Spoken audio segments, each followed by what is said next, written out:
എല്ലാ വർഷത്തെയും പോലെ ഈ വർഷം പൊങ്കാല അതിവിപുലമായിട്ട് തന്നെ നടന്നു. പക്ഷേ ഇപ്രാവശ്യത്തെ ഡിഫറൻസ് എന്ന് പറഞ്ഞാൽ എൻ്റെ വിവാഹശേഷമുള്ള നാട്ടുകാരും നെഞ്ചിൽ പൊങ്കാലയിട്ടതിന് ശേഷമുള്ള ആദ്യത്തെ പൊങ്കാലയാണ്. ഫാമിലിയായിട്ട് മോളും വൈഫും അമ്മയും ചേച്ചിക്ക് വേണ്ടി ഞങ്ങൾ പൊങ്കാലയിട്ട് ഒത്തിരി സന്തോഷം. മുമ്പ് പൊങ്കാലയിട്ട് 2 പ്രാവശ്യം ഇട്ടിട്ടുണ്ട്. ഇപ്പം 3ാമത്തെയാണ്. പക്ഷെ ഇതൊരു സ്പെഷ്യലാണ്. കല്യാണം കഴിഞ്ഞതിന് ശേഷമുള്ള പൊങ്കാല. അതെല്ലാവരും ഒന്നിച്ചിടാൻ പറ്റി. അതിന് വലിയ സന്തോഷം. മുത്തേ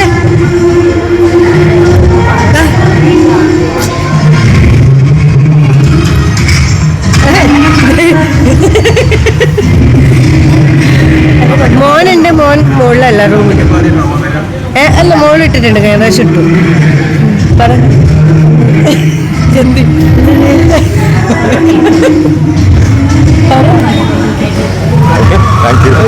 പറയാൻ പറ്റില്ല.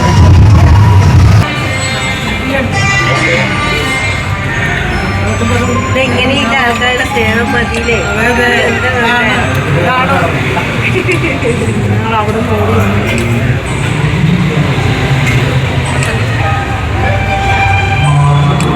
ഏതൊരു ചോദ്യത്തിലെങ്ങനെ കുട്ടൂസനും രാഗിനി ഭാര്യ ഭർത്താവല്ല. അപ്പൊ ഞങ്ങൾ ആ പേര് വിളിക്കാൻ പറ്റില്ല. കുട്ടൂസന്റെ ഭാര്യ അല്ല രാഗിനി. കാരണം എവിടെയും പറഞ്ഞിട്ടില്ല ഭാര്യ ഭർത്താവെന്ന് പറഞ്ഞിട്ടില്ലല്ലോ. 2 മന്ത്രവാദികളാണ്. ഞങ്ങൾ കല്യാണം കഴിച്ചു. അതുകൊണ്ട് ഞങ്ങൾ കുട്ടൂസനും രാഗിനി അല്ല. അവരങ്ങനെ